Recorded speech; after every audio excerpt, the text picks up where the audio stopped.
Je suis Simona Richteki-Williams et je suis passionnée par les thèmes de la santé en général, des médecines alternatives, de l'alimentation, du sport, du yoga, de la spiritualité et de la nature.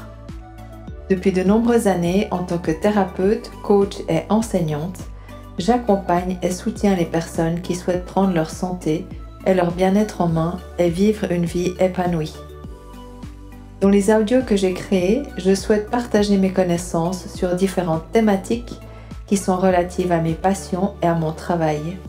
Je suis également désireuse d'accueillir vos opinions et vos expériences, car je me réjouis à chaque fois d'en apprendre plus. Je vous souhaite une bonne écoute. Le podcast d'aujourd'hui s'intitule « Le café est-il bon ou mauvais pour la santé ?» J'ai décidé dans ce podcast de parler de la consommation de café car c'est un sujet très abordé et qui suscite beaucoup de questions lors de mes programmes détox et de mes consultations en alimentation énergétique et holistique. J'aborde ici la thématique de manière globale, c'est-à-dire également hors détox et de la manière la plus neutre possible. Et je vous expliquerai bien sûr pourquoi je ne le conseille pas lors des cures que je propose. Mais commençons par expliquer ce qu'est la caféine. Des centaines de millions de personnes consomment de la caféine quotidiennement. C'est le stimulant naturel le plus consommé au monde et un ingrédient très étudié. On le trouve le plus souvent dans le café, le thé noir, à savoir que le café contient 7 à 10 fois plus de caféine que le thé noir, le cacao et le yerba maté, mais également les boissons énergisantes, dont le Coca-Cola. Le café fait partie de nombreux rituels et habitudes dans de très nombreuses cultures. Comme dit auparavant, aujourd'hui, je parlerai uniquement du café. Je vais tout d'abord vous expliquer comment la caféine agit sur le corps au niveau physiologique, puis je vais vous présenter les avantages et les désavantages de la consommation du café. Finalement, je vous donnerai quelques recommandations et astuces pour bien le consommer et des solutions pour le remplacer. Commençons par comprendre comment la caféine agit sur nous.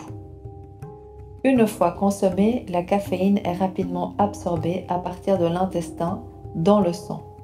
De là, elle se déplace vers le foie et est décomposée en particules qui peuvent affecter la fonction de divers organes.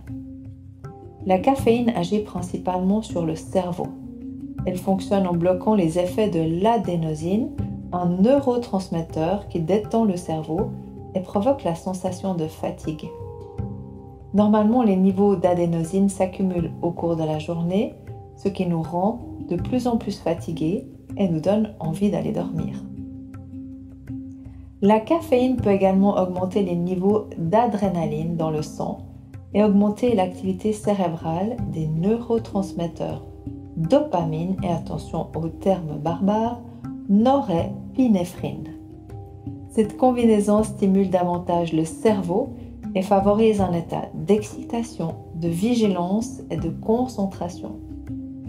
Parce qu'elle affecte notre cerveau, la caféine est souvent considérée comme une drogue psychoactive. En outre, la caféine tend à exercer ses effets rapidement. Par exemple, la quantité présente dans une tasse de café prend moins de 20 minutes pour atteindre la circulation sanguine et environ 1 heure pour atteindre sa pleine efficacité. Parlons du dosage, car il est quand même important de savoir que la caféine à des doses normales n'est généralement pas dangereuse. Il faut quand même savoir que le café peut être mortel s'il est ingéré à haute dose, c'est-à-dire si nous consommons d'un coup une dizaine de grammes de caféine, ce qui est équivalent à environ 100 tasses de café. Pour comparer la teneur de caféine dans une tasse de café, elle peut varier du simple au double suivant la quantité de café et le type de café employé, mais il est d'environ 80 à 155 mg. Donc même si vous buvez 10 cafés par jour, vous ne risquez pas de mourir d'une consommation trop élevée en caféine. Parlons à présent des avantages et des désavantages de la consommation de café. Pour commencer, il est important de souligner que nous répondons tous et toutes à la caféine différemment car cela dépend de chaque constitution et de notre génétique. Nous sommes toutes et tous uniques et la prise de certaines substances varie. Et la caféine est le liquide avec la plus grande variété de réactions entre les individus. Certaines personnes sont très sensibles et cela leur provoque des palpitations cardiaques, des anxiétés ou les empêche de dormir. D'autres peuvent en boire une grande quantité par jour sans que cela les affecte. De nombreuses études font l'apologie du café et de ses bienfaits. Le principal est toujours d'observer sa propre expérience. Si vous ne pouvez pas vous passer de votre café pour démarrer votre journée ou que vous vous sentez fatigué en permanence, il vaut la peine de se poser la question. Et je le répète, chaque personne a une sensibilité différente et ainsi pourra tolérer plus ou moins bien une consommation régulière ou sporadique de café. Pour ma part, je n'ai jamais supporté la caféine qui me donne des palpitations cardiaques immédiatement. Alors voici quelques avantages. Le café a des bénéfices qui ont été prouvés scientifiquement. Premièrement, la caféine peut améliorer l'humeur et la fonction cérébrale. Comme on l'a vu, la caféine a la capacité de bloquer la molécule de signalisation du cerveau, l'adénosine. Ceci provoque une augmentation d'autres molécules de signalisation, comme la dopamine et la fameuse norépinéphrine, et ce changement dans la messagerie cérébrale bénéficie à notre humeur et notre fonction cérébrale. Ceci nous aide à améliorer notre vigilance, notre mémoire à court terme et notre temps de réaction. Le deuxième avantage du café, c'est que la caféine peut stimuler le métabolisme et accélérer la perte de poids. Je mets toutefois un bémol là-dessus. En raison de sa capacité à stimuler le système nerveux central, la caféine peut augmenter le métabolisme de base jusqu'à 11% et la combustion des graisses jusqu'à 13%. En pratique, consommer 300 mg de caféine par jour peut vous permettre de brûler 79 calories supplémentaires, mais ceci équivaut à beaucoup de café par jour et c'est pour cela que je mets un bémol. Troisièmement, la caféine peut améliorer le rendement à l'exercice et ceci est bien connu. La caféine peut augmenter l'utilisation de la graisse de stockage comme carburant. Cela peut ainsi favoriser le rendement à l'exercice en préservant les stocks de glycogène, donc de sucre, retardant ainsi la fatigue musculaire. Elle peut également améliorer les contractions musculaires et augmenter la tolérance à la fatigue. Il est donc très intéressant de prendre un café avant un exercice sportif car ceci améliore l'endurance. Quatrièmement, les maladies cardiaques et le diabète, un sujet clé. Malgré ce que vous avez pu entendre, la caféine n'augmente pas le risque de maladie cardiaque. En fait, des données récentes montrent que le risque de maladie cardiaque est inférieur de 16 à 18% chez les hommes et les femmes qui boivent entre 1 et 4 tasses de café par jour. Et d'autres études montrent que boire 2 à 4 tasses de café ou de thé vert par jour est lié à un risque d'accident vasculaire cérébral de 14 à 20% inférieur. On dit également que la caféine peut protéger contre le diabète. D'ailleurs, une étude récente note que ceux qui boivent le plus de café ont jusqu'à 29% moins de risque de développer le diabète de type 2. De même, les personnes qui consomment le plus de caféine présentent un risque jusqu'à 30% plus faible. La caféine peut également protéger le foie. Le café peut réduire le risque de lésions hépatiques, donc des cirrhoses, de 84%. Il peut ralentir la progression de la maladie, améliorer la réponse au traitement et réduire le risque de décès prématuré. Ceci en observant bien évidemment la quantité de café à consommer. On dit qu'elle favorise la longévité. La consommation de café peut réduire de 30% le risque de décès prématuré surtout chez les femmes et les diabétiques.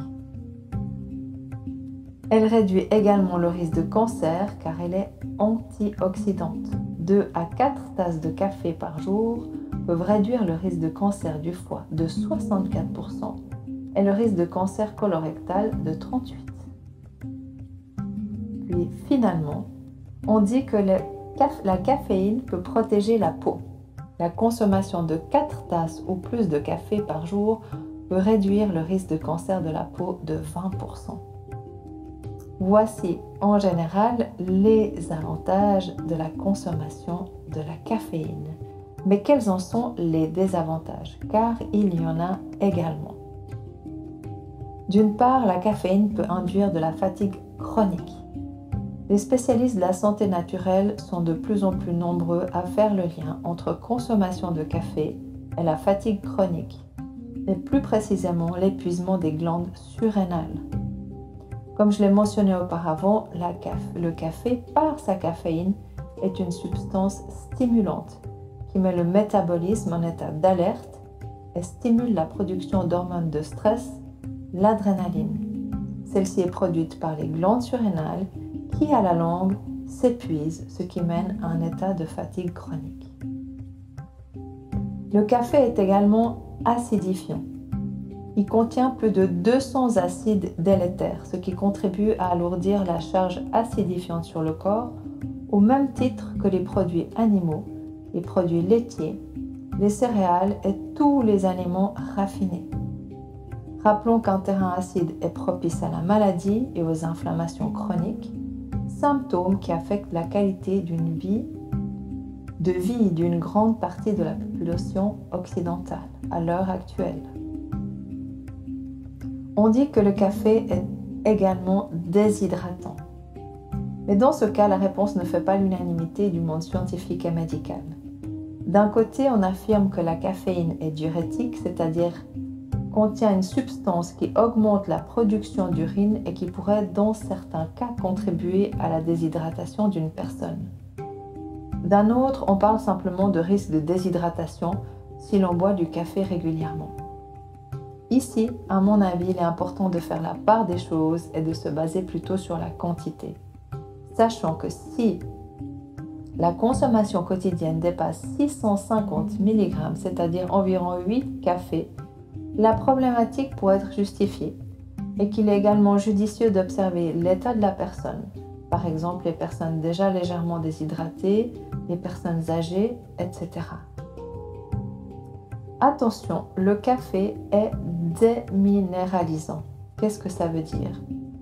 Tout comme le thé et le chocolat noir, et oui, le chocolat noir, le café est un inhibiteur connu de l'absorption du fer, ainsi que d'autres minéraux comme le zinc, le magnésium et le calcium, à cause de sa teneur en tanin.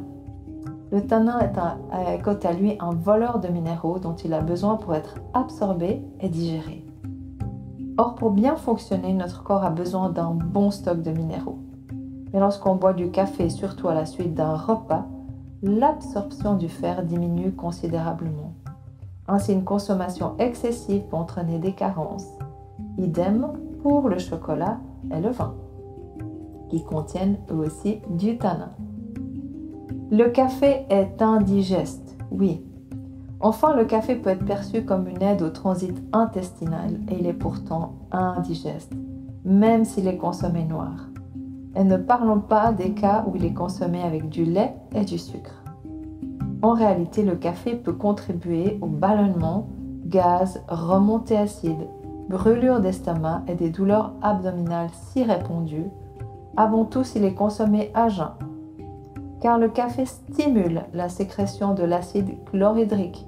C'est une substance qui aide à digérer les aliments et peut ainsi provoquer ces différents troubles. Sur le long terme, cela peut également entraîner une inflammation de la muqueuse de l'estomac et des dysbioses au niveau de la flore intestinale. Enfin, le café contribue à augmenter l'anxiété et à réduire le sommeil. Le café est un stimulant, vous l'avez bien compris. Il perturbe la production de cortisol et de mélatonine, l'hormone du sommeil, des hormones qui influencent sur le stress. et le sommeil, comme je viens de le dire. La caféine augmente donc la réaction au stress, ce qui fait grimper le taux de cortisol. Elle augmente également le taux d'acide lactique, ce qui exacerbe l'anxiété et les risques de crise de panique. Voici pour les désavantages du café et surtout de la caféine. Mais à présent, parlons d'un aspect que la consommation de café préoccupe. L'addiction au café. En effet, beaucoup de personnes comptent sur leur breuvage soi-disant magique pour commencer la journée ou stimuler leur énergie quand elle fait défaut. Ils ne peuvent plus se passer d'un café ou plus passer une journée sans boire de café et en consomment en général une grande quantité. Le café est certes un plaisir, mais il est devenu un besoin. Et c'est à ce moment-là que nous pouvons parler d'addiction, sachant que toutes les addictions sont malsaines pour notre organisme et surtout notre psychisme. Comment fait-on alors pour se sevrer du café et faire en sorte qu'il devienne uniquement un moment plaisir? Je dirais que le sevrage du café n'est pas une mince affaire. Beaucoup de personnes qui ont suivi mes programmes détox en ont fait l'expérience. Dans le but de mettre le métabolisme au repos et d'éviter toute forme de stimulation, il est recommandé de lâcher le café le temps de la cure. Mais ce sevrage s'accompagne le plus souvent de maux de tête immédiats et parfois intenses, qui heureusement s'estompent pour disparaître complètement en 2-3 jours. Mais il faut le dire, cela peut être une expérience difficile et éprouvante. Elle est due à la dilatation des vaisseaux sanguins et à un flux sanguin plus élevé. Une situation somme toute revenue à la normale en l'absence de caféine. Fort heureusement, ces symptômes tendent à diminuer si nous faisons des détox régulièrement, c'est-à-dire au moins 1 à 2 fois par année. Passons à présent aux recommandations. Le plus important, je dirais que la première est la plus basique. C'est celle de s'observer et d'ajuster ce qui est juste pour nous. Le café devrait nous donner de la vitalité, de l'énergie, de la concentration, mais pas de la tension ou de la nervosité. Il est également important de ne pas se mentir sur une éventuelle addiction, connaissant les effets néfastes de celle-ci. Et si l'addiction est présente, il est certainement temps de faire une détox de café au moins 10 jours de suite, 1 à 2 fois par année. Ensuite, la qualité du café est très importante. Je dirais, premièrement, jamais en capsule, car même si on nous le dit, le café est de mauvaise qualité. De plus, il y a migration de particules depuis la capsule et finalement, il n'y a absolument rien d'écologique. Quand vous choisissez un café, soyez exigeante et exigeant, surtout si vous en consommez quotidiennement. Alors, ce qui est à vérifier, c'est qu'il y a marqué dessus l'origine, premièrement.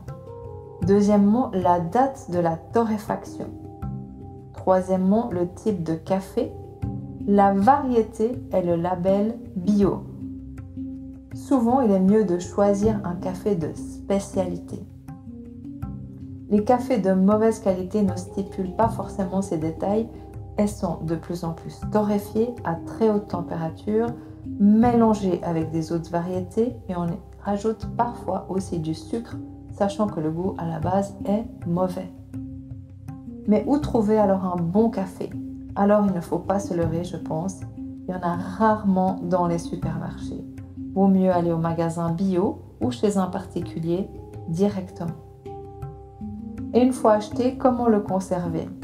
Alors je suggère de garder le café dans le frigo pour qu'il se conserve bien dans une boîte hermétique, mais vous pouvez également le congeler sans problème.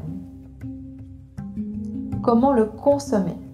Je dirais que la meilleure manière est de le moudre au fur et à mesure de sa consommation et ensuite de le préparer soit au filtre, soit à l'italienne. Avec quels ingrédients? Mon conseil est de le boire sans rien. Pas de sucre ni de lait de vache surtout. Pas de sucre car celui-ci va produire un pic de glycémie avant tout si c'est la première chose que vous consommez le matin sans déjeuner.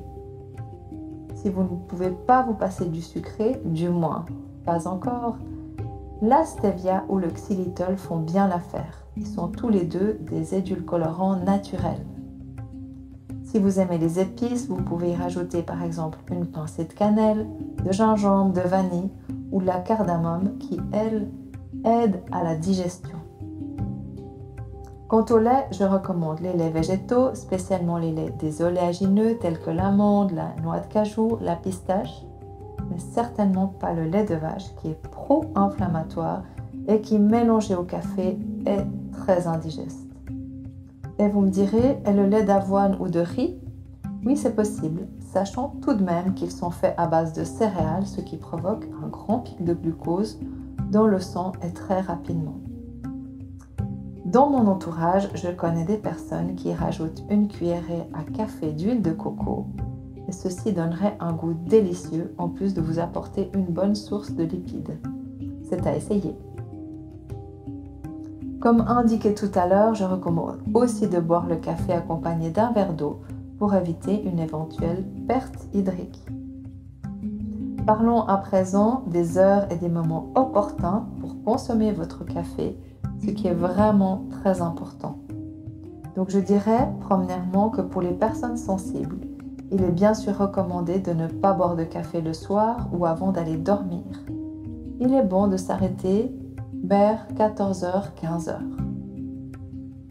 Lorsque nous nous réveillons, le cortisol, qui est également une hormone dite de stress, mais nécessaire en quantité adéquate pour notre organisme, va s'élever tout naturellement dans notre corps pour indiquer à notre organisme qu'il va se mettre en route.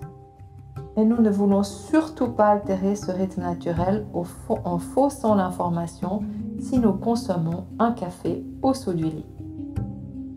De plus, dans ces cas, le cortisol s'élèverait davantage et nous commencerions la journée avec un pic de stress.